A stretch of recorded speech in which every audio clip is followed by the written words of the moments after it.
What's going on, guys? It's Chris back again with another EDH deck tech for you. And today we have Xenagos, God of Revels, and that was a little cannibal course with some hammer smash face because that's exactly what we're going to be doing with this deck.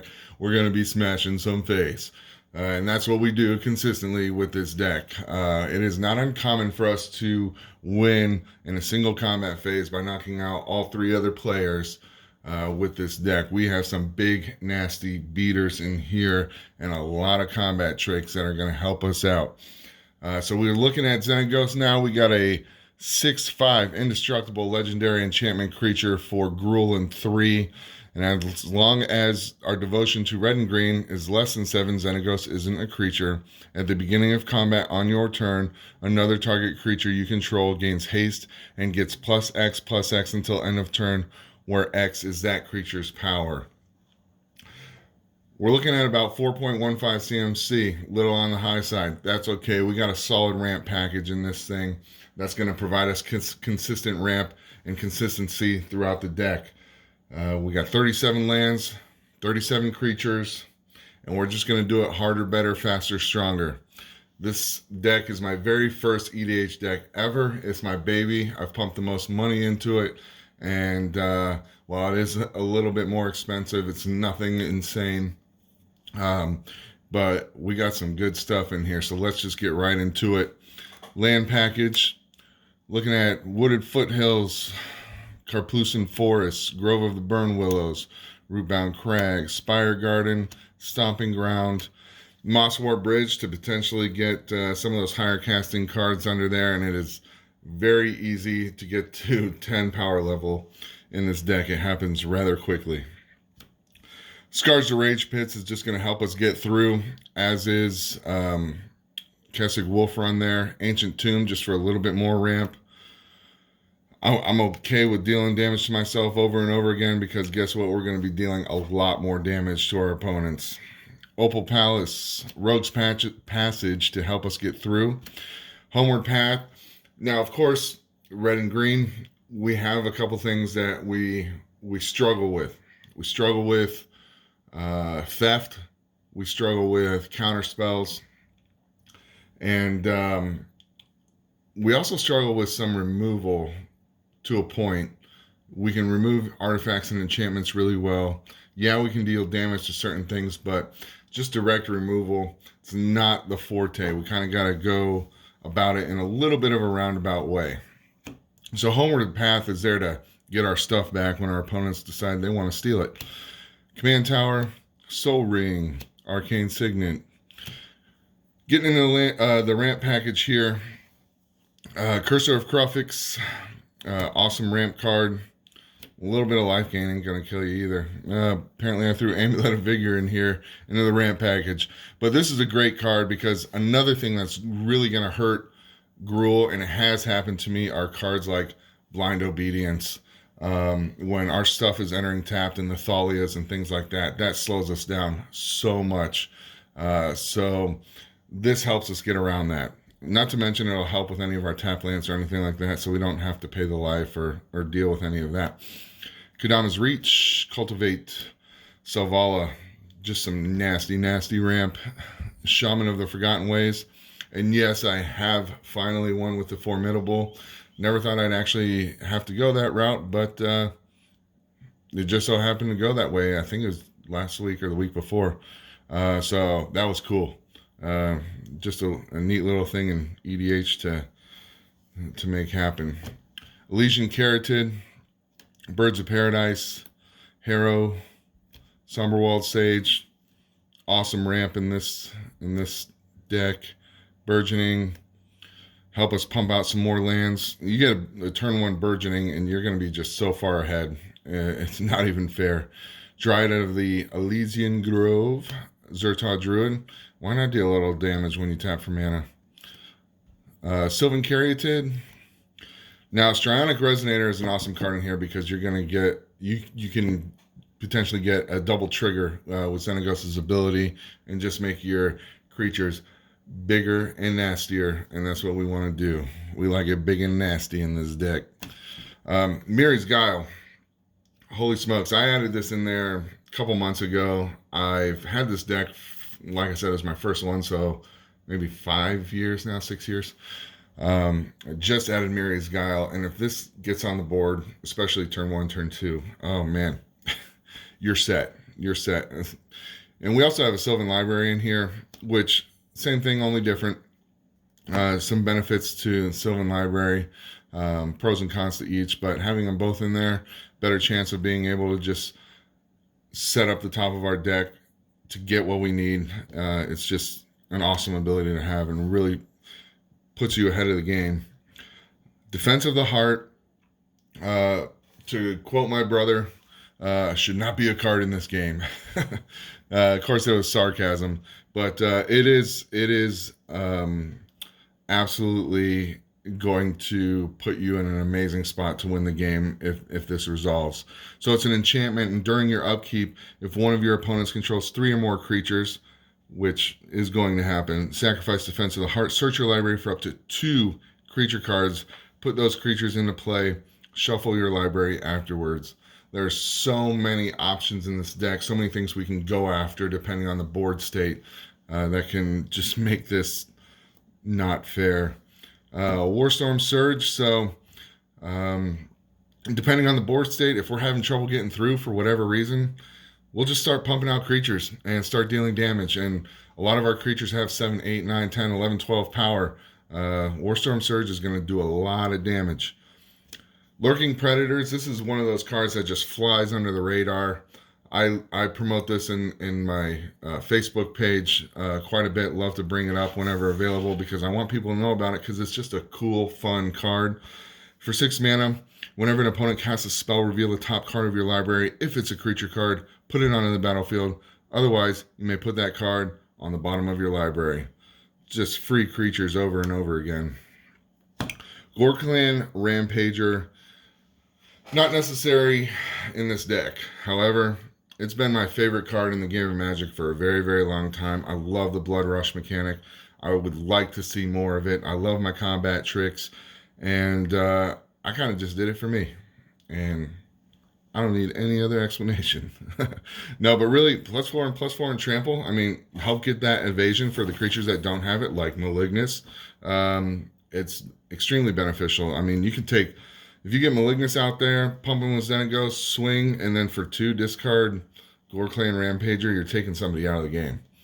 And Malignus is a must-have in Xenagos.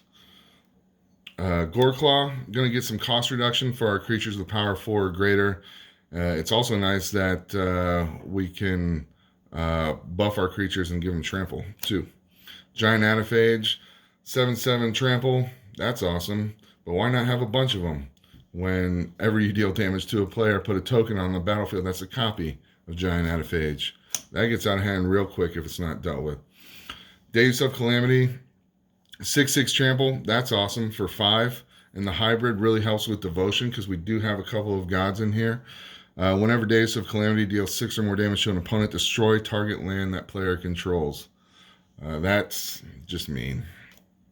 Balefire Dragon, one-sided board wipe. Beast Whisperer to help us with some draw.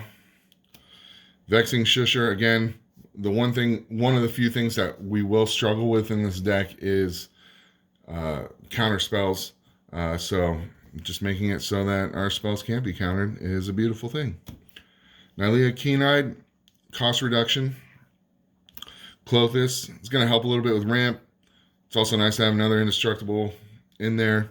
Also, depending on what is revealed, we will deal some damage and gain a little life.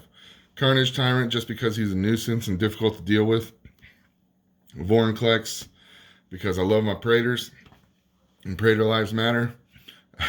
So, Vorinclex, though, he's a piece of work. Again, if he's not dealt with immediately, that's pretty much game. Colonian Hydra will get really big, really fast. Scourge of the Throne, some extra combat turns here. Worldspine Worm, 15/15 trample. Just another one of those nuisance cards that's extremely difficult to deal with. Urbras the Hidden, haste. And this is another one of I mentioned this in my previous video, but Urbrass just gets so much hate in the forums that I'm on, and I don't understand it. Your opponent's creatures enter tapped, yours have haste.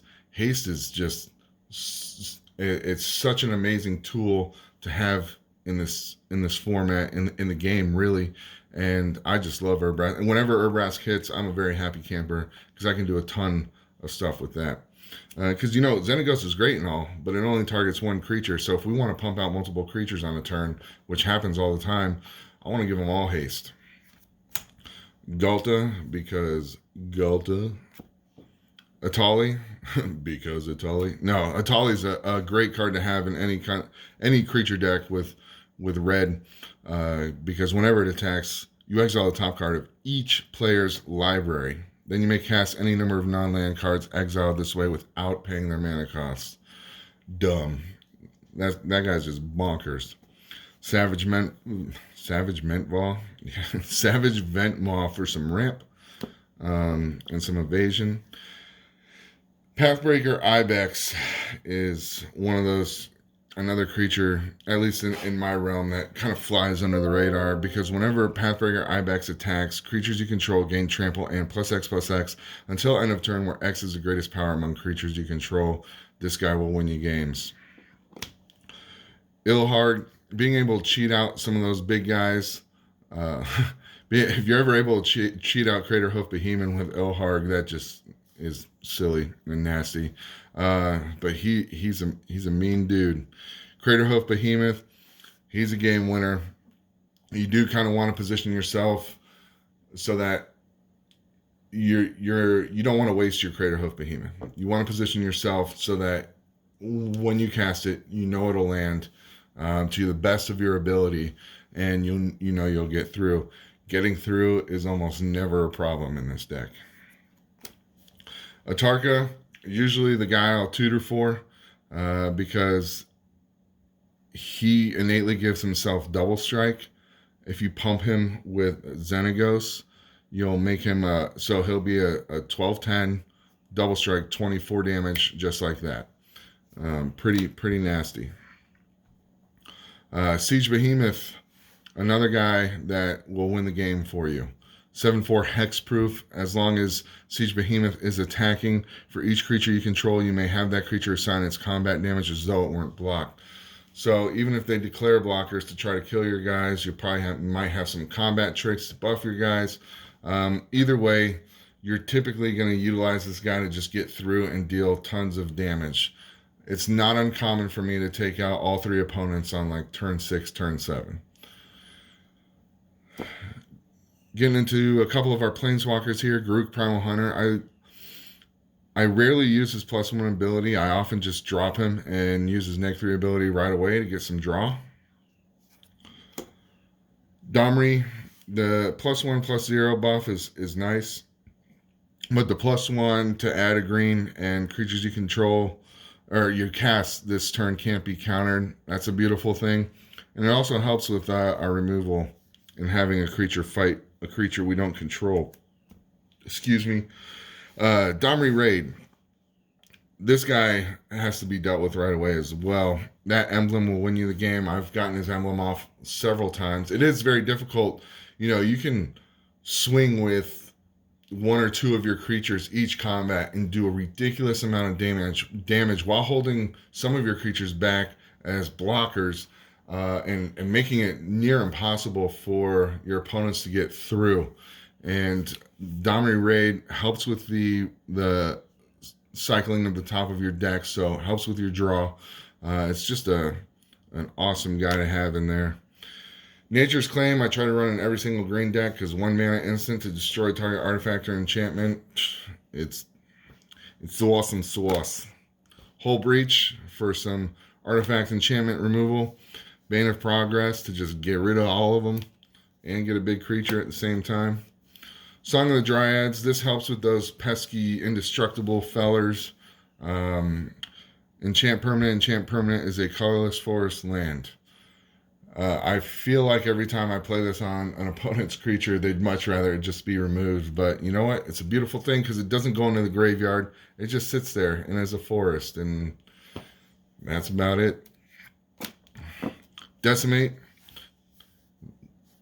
This card is awesome. Destroy target artifact, target creature, target enchantment, and target land. Now keep in mind that you do have to have valid targets for each of those four in order to cast this spell. You can't just cast it for an artifact and a creature or something along those lines. You do need to have all four valid targets available to target in order to cast this. But this is an awesome removal spell. Uvenwald Tracker's a big piece of this deck because it really helps with our removal. Want to protect this guy if we can, but 1/1 for 1, you can pay 2 and tap to have target creature you control find another target creature. Our guys will always be bigger. Our guys will always be better and nastier, and we will be able to remove our opponent's creatures. Berserk is just a nasty spell to help us get through. You know, you buff Atarka, for example, which I've done a million times. Buff Atarka with Xenagos. He's a 12/12 double strike. Before damage is dealt, you cast Berserk, and he's a 24/24 double strike trample, and somebody's out of the game. Worldly Tutor to find that piece we're looking for. Heroic Intervention for some protection. Rishgar's Expertise for some draw and a free cast. Natural Order. I love this card. My opponents hate this card, but it's really nice to cast this, sack a mana dork, turn 4, turn 5, and find that piece you're looking for to get a ton of damage through. That normally costs 7, 8, 9, 10 mana, whatever it may be. Insurrection. I think I've only actually had to use this card once to win the game. Normally it sits in my hand, and normally that would be a bad thing, but to me it's like my deck usually runs so well that I don't have to resort to using this. So this is more of a backup plan to have available to me. And then finally we've got the Kiki Jiki Mirror Breaker and Combat Celebrant combo in this deck. These two together will give you infinite combat steps. So I don't intentionally tutor for this. I've actually never had this come about. Just because, as mean as this deck is in my play group, I just don't feel like it. It's just me. But yeah, it's an awesome combo to have in here. Everybody's play group is different. So if this happens to come about, cool. But otherwise, I don't tutor for it. So that's Xenagos. That's the big nasty daddy, and I hope you enjoyed the deck tech. If you guys have any questions, please leave questions in the comment section below.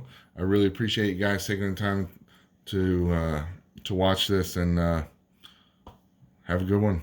Laters on the men, Jay.